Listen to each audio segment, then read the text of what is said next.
My name is Ghere, and I am originally from here in Hutchinson. I live just north of town, out in the country. I work at the Reno County Health Department. I had back surgery.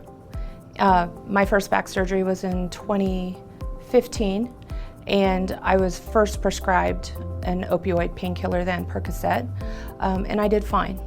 There were no problems or complications with that. A little over 2 years later, I had a re-injury of the same area of my back, had to have surgery a second time, and I was in excruciating pain before the surgery this go round, and ended up needing Percocet again to manage that pain.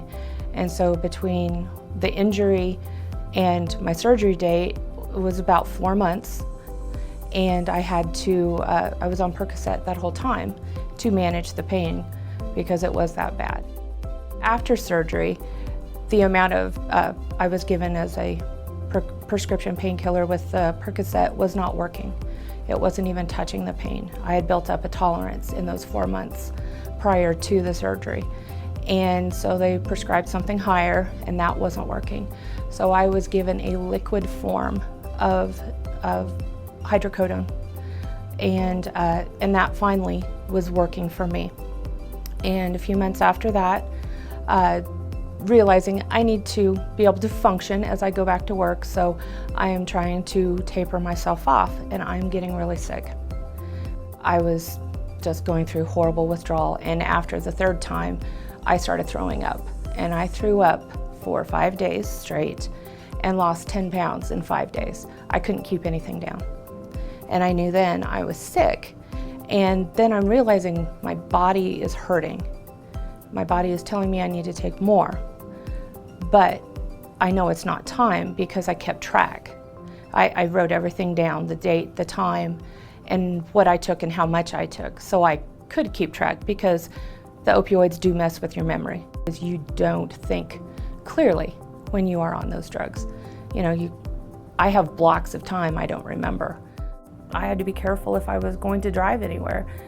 Take my medication, wait for a few hours, and then go somewhere.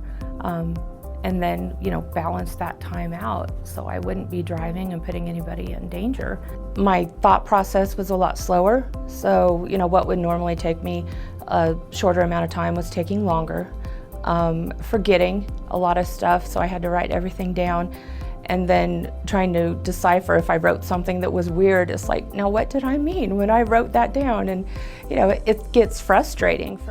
I came to reality with myself, and it's like, I can't do this on my own because I've tried, 3 times at home, and at this point I'm throwing up and I've lost 10 pounds and I still can't keep anything down. And so I call my doctor, my primary care doctor, and I make an appointment, go in and talk to him. And I said, I need a detox facility. Where can I go? And so he referred me to one in Mound Ridge, Valley Hope.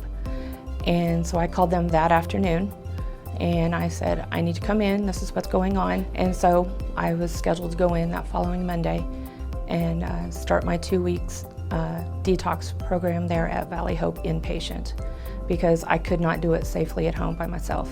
Detoxing was by far the most difficult thing I've ever had to do. I don't think, even me trying to go into detail and explain it to people doesn't fully prepare you until you are actually going through it. I had a rough few hours, I think it was about 16 hours, that was pretty difficult, but it's what you have to do to get off of it, because I knew if I did not get off, I was going to end up dead. One of the first things I did after I completed detoxing at Valley Hope, I made an appointment with my primary care doctor, who knew where I was the entire time. I called them actually while I was driving home from my hands-free calling and said, I need an appointment to come in and see you. I would like to come in Monday. And they're like, okay, got me an appointment. And I said, the very first thing we're going to do is stamp all over my chart, do not prescribe opioid drugs. And I said, I'm not doing this again. And I think for me, the visualization of keeping that notebook of what I took, and I did it from May 22nd, when my injury was, of 2017. I started that day writing stuff down.